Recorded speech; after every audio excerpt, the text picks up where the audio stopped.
Perkenalkan, nama saya Ainuraini dengan NIM 118206006 dari Pendidikan Biologi 5A Universitas Islam Negeri Sunan Gunung Jati Bandung.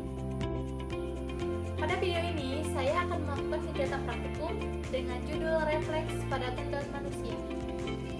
Tujuan dari praktikum ini yaitu untuk mempelajari reaksi-reaksi pada bagian tubuh sebagai akibat dari rangsangan.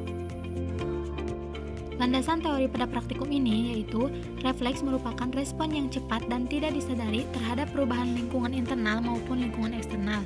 Terjadi lewat suatu lintasan refleks yang disebut lengkung refleks. Komponen utama dari lengkung refleks adalah reseptor yang menerima stimulus, efektor yang merespons stimulus, neuron sensorik dan motorik yang merupakan lintasan komunikasi antara reseptor dan efektor. Untuk alat dan bahan yang digunakan itu ada air mineral, ada senter HP, ada kursi, ada pulpen, dan beberapa bagian tubuh manusia.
Untuk yang selanjutnya yaitu hasil dan pembahasan. Hasil pada praktikum ini, pada refleks pada pupil, selama mata ditutup selama 2 menit, pupil mengalami perbesaran. Untuk refleks pupil dengan tiba-tiba, mata disinari cahaya senter, pupil mengalami mengecil, kornea mengedip, dan kelopak mata sedikit lagi menutup mata. Untuk refleks akomodasi pandang, mata dihadapkan pada benda jauh dan pada benda yang dekat. Untuk benda yang jauh, kornea itu menyempit, dan untuk benda yang dekat, kornea itu melebar. Untuk refleks menelan air ludah agak sulit dibandingkan dengan minum air. Untuk refleks telapak tangan, pada saat menjatuhkan benda berat ke telapak tangan, tangan itu menghindar dan jari-jari mengepal. Untuk refleks patella, saat duduk di atas kursi dengan kaki menggantung, patella mengangkat. Sedangkan untuk refleks telapak kaki, saat kaki digelitik, kaki menghindar dan jari kaki agak meringkuk. Untuk refleks bersin, kelopak mata menutup, bahu naik, leher turun, dan kepala terangkat terlebih dahulu lalu turun. Untuk praktikum pertama yaitu refleks pada pupil. Pada saat mata dibuka setelah ditutup selama 2 menit, kondisi awal mata berada pada kondisi gelap, sehingga pupil mengalami perbesaran atau melebar. Menurut Nadia bahwa pupil akan melebar pada saat sedang dalam kondisi gelap. Melebarnya mata berfungsi untuk mendapatkan lebih banyak cahaya. Refleks pupil tiba-tiba. Pada saat mata disinari oleh senter, pupil mata mengecil. Mengecilnya pupil mata karena menyesuaikan dengan intensitas cahaya yang masuk. Refleks pupil yang sering disebut refleks pupus, di mana stimulusnya adalah cahaya. Bila cahaya itu masuk ke mata dengan intensitas besar, maka pupil akan bereaksi dengan mengecil supaya cahaya yang masuk tersebut tidak terlalu banyak. Refleks akomodasi pandang. Pada saat mata melihat benda yang jauh, pupil menyempit. Namun, pada saat mata melihat benda yang dekat, pupil melebar. Hal tersebut dapat terjadi karena daya akomodasi mata diatur melalui saraf parasimpatis. Perangsangan saraf parasimpatis menimbulkan kontraksi otot siliaris yang selanjutnya akan mengendurkan ligamen, lensa, dan meningkatkan daya bias. Dengan meningkatkan daya bias, mata mampu melihat objek lebih dekat dibanding waktu daya biasnya rendah. Akibatnya, dengan mendekatkan objek ke arah mata, frekuensi impuls parasimpatis ke dot siliaris progresif ditingkatkan agar objek tetap dilihat dengan jelas. Yang selanjutnya, refleks menelan. Menelan air lebih mudah daripada menelan air ludah. Menurut Ronnoilo, perbedaan antara menelan ludah dengan menelan air berkenaan dengan produksi saliva yang secara tidak sadar, di mana menurunnya sekresi ludah diatur oleh saraf autonom, tepatnya saraf simpatik. Sedangkan menelan air lebih mudah karena tidak dipengaruhi oleh kerja saraf autonom tetapi merupakan gerakan sadar. Refleks telapak tangan. Pada saat benda dijatuhkan, tangan kita menghindar.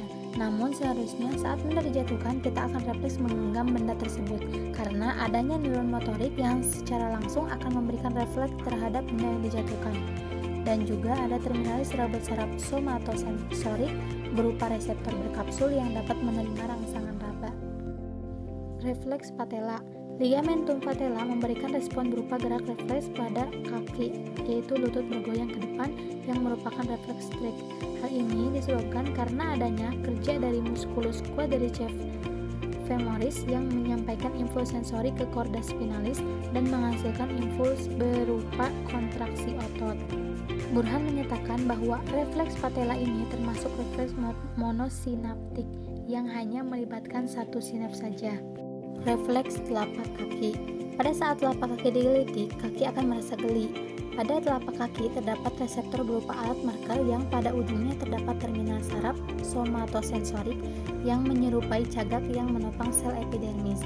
Dan refleks telapak kaki ini merupakan refleks polisinaps. Pada gerak refleks bersin dilakukan dengan cara bersin sekuat-kuatnya yang akan menimbulkan beberapa tanggapan, yaitu bahu terangkat dan kelopak mata tertutup. Karena gerak refleks lebih dari satu yang memberikan suatu tanggapan, maka refleks ini disebut dengan gerak refleks polisinaps. Kelopak mata menutup karena saraf sensoris yang terdapat dalam hidung dan mata saling berkaitan yang secara otomatis mata terpejam untuk melindungi saluran air mata dari kapiler darah agar tidak terkontaminasi oleh bakteri. Kesimpulan pada praktikum ini yaitu gerak refleks adalah gerakan yang dilakukan tanpa sadar dan memberikan respon setelah adanya rangsang. Gerak ini akan hubungan dengan saraf-saraf yang ada dalam tubuh. Pada percobaan ini memberikan dua macam refleks, yaitu refleks monosinaps dan refleks polisinaps, di mana pada percobaan refleks cahaya dan pupil, refleks akomodasi, refleks telapak kaki, refleks telapak tangan, dan refleks patella merupakan refleks monosinaps karena pada percobaan tersebut hanya satu bagian tubuh yang memberikan tanggapan. Sedangkan pada percobaan refleks bersin dan refleks ciliospinal merupakan refleks polisinaps karena pada percobaan ini memberikan lebih dari satu organ tubuh yang memberikan suatu tanggapan pada peristiwa refleks tersebut. Dari saya dicukupkan sekian, semoga ada manfaat yang bisa diambil. Mohon maaf bila ada kesalahan. Wassalamualaikum warahmatullahi wabarakatuh.